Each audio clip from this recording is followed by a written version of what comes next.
Hello students, topper CBSE में आपका स्वागत है। एक बार फिर मैंने जैसे कि कल कहा था कि आज मैं इंट्रोडक्शन दूंगा chapter number 3 pair of linear equation in 2 variable. तो चलिए दोस्तों स्टार्ट करते हैं।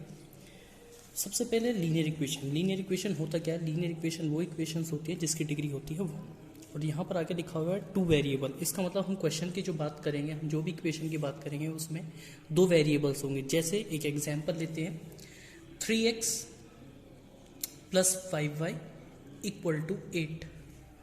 3x plus 5y equal to 8। यहाँ पर देखिए x है, y है, यानी 2 वेरिएबल और दोनों की डिग्री यानी दोनों के पावर्स जो है वो क्या है 1। इसके बाद में हम आगे चलते हैं। तो ये एक एग्जाम्पल हो गया लीनियर इक्वेशन का।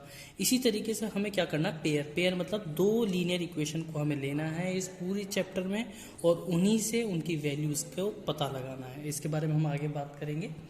जो आइडियल लीनियर इक्वेशन होती है उसका जो फॉर्म होता है वो होता है ax plus by plus c equals to 0। देखिए a जो होता है उसे बोलते हैं कोफिशिएंट ऑफ x, b जो होता है उसे बोलते हैं coefficient of y and c होता है कांस्टेंट टर्म। लेकिन जब भी हम पेयर ऑफ लीनियर इक्वेशन यानी 2 लीनियर इक्वेशन की जब भी हम करेंगे कंपेयरिंग, क्या करेंगे कंपेयरिंग, तो उनकी इक्वेशंस का फॉर्म होता है a1x plus b1y plus c1 equal to 0। ये हमारी पहली लीनियर इक्वेशन होती है। दूसरी लीनियर इक्वेशन होती है a2x plus b2y plus c2 equal to 0, जहां पर a1 जो होता है वो कोफिशिएंट होता है x का, b1 जो कोफिशिएंट होता है यहाँ पर y का और c1 होता है कांस्टेंट टर्म पहली लीनियर इक्वेशन में। a2 is coefficient of x, b2 is coefficient of y and c2 is constant term. ये आपके दोनों लीनियर इक्वेशन है। इन्हीं की हेल्प से हमें x और y की वैल्यू निकालनी होती है। ये काम हम बाद में करते हैं। सबसे पहले जैसे कि आप लोग जानते हैं एक लीनियर इक्वेशन को हम लोग ग्राफ पर ड्रॉ कर सकते हैं, जैसे आपने पिछले साल कोऑर्डिनेट ज्योमेट्री में पढ़ा होगा। जैसे आपके सामने 3x plus 2y equal to 5 की इक्वेशन दे दी जाती थी और आप उसे ग्राफ पर ड्रॉ करते थे, ठीक है। इसी तरीके से इन दोनों लीनियर इक्वेशन को भी ग्राफ पर ड्रॉ किया जा सकता है, जैसे कि आपको अगर क्वेश्चन में दिया हुआ है। इसी तरीके से कंडीशंस क्या क्या बनती है, यहाँ पर टोटल 3 कंडीशंस होती हैं। कितनी कंडीशंस होती हैं? 3 कंडीशंस। जैसे 3 कंडीशन, आपको 2 लीनियर इक्वेशन दिए यानी ग्राफ पर 2 लाइन ड्रॉ होगी, यानी या तो क्या हो सकती है वे दोनों लाइन आपस में इंटरसेक्ट कर सकती है, मे भी हो सकता है दोनों लाइन आपस में क्या करती हो, इंटरसेक्ट। या फिर दूसरा केस क्या हो सकता है, वे दोनों लाइन आपस में पैरेलल हो। और तीसरा कंडीशन ये है कि हो सकता है दोनों लाइन एक दूसरे के ऊपर। इन 3 के अलावा चौथा कोई भी केस नहीं बन सकता। अब हम पहले केस की अगर बात करें, इन्हें बोलते हैं इंटरसेक्टिंग लाइन। क्या बोलते हैं? Intersecting lines.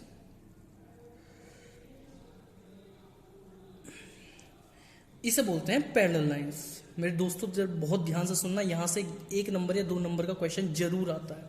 और इसे बोलते हैं कोइंसिडेंट लाइन। कोइंसिडेंट लाइंस, ठीक है। अब जब ये लीनियर इक्वेशन आपको गिवन होगी तो वो आपसे क्वेश्चन करेगा कि क्या ये इंटरसेक्टिंग लाइन है, या क्या ये पैरेलल लाइन है, क्या ये कोइंसिडेंट लाइन है। तो ऐसी कंडीशन में आप कैसे पता लगाएंगे? अगर a1 की वैल्यू और a2 की वैल्यू जो कि आपको यहां से पता लग जाएगी, अगर नॉट इक्वस टू होती है b1 अपॉन b2, तो इसका मतलब ये लाइंस कैसी होती है? इंटरसेक्टिंग। पैरेलल लाइंस होती है अगर a1 upon a2 equal to हो b1 अपॉन b2 के, बट नॉट इक्वल टू हो c1 अपॉन c2 के। अगर ये कंडीशन सेटिस्फाई कर रहा है तो वे लाइंस कैसी होती हैं? पैरेलल। कोइंसिडेंट लाइन होती है a1 upon a2 equal to हो b1 अपॉन b2 और इक्वल टू आ जाए c1 अपॉन c2। अगर ये तीनों लाइंस यानी तीनों रेशियोज जो है इक्वल आ जाए तो वो क्या होती है? Coincident line. अब जरा पहली बात ये समझ में आ गया होगा, उम्मीद करता हूं कि अगर a1 upon a2 b1 upon b2 not equal to है आपस में तो वो इंटरसेक्टिंग लाइंस होती है।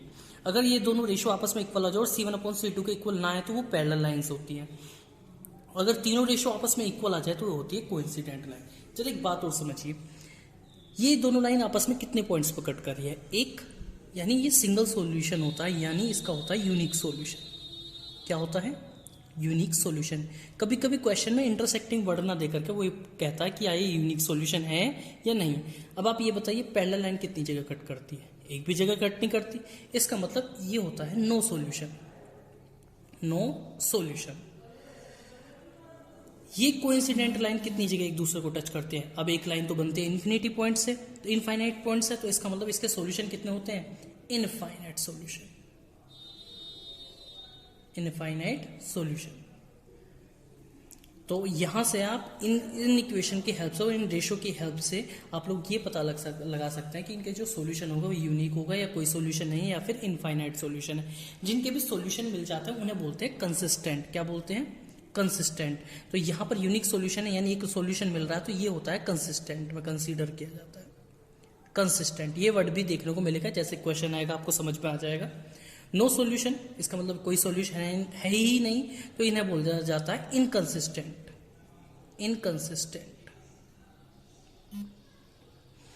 और जब इनफाइनाइट सॉल्यूशन है, इसका मतलब बहुत सारे सॉल्यूशन है, तो इन्हें भी कंसीडर किया जाता है कंसिस्टेंट। इस पेज से आपके बोर्ड्स में 1 नंबर या 2 नंबर का क्वेश्चन आएगा। 1 नंबर और 2 नंबर क्यों बोल रहा हूं मेरे दोस्तों?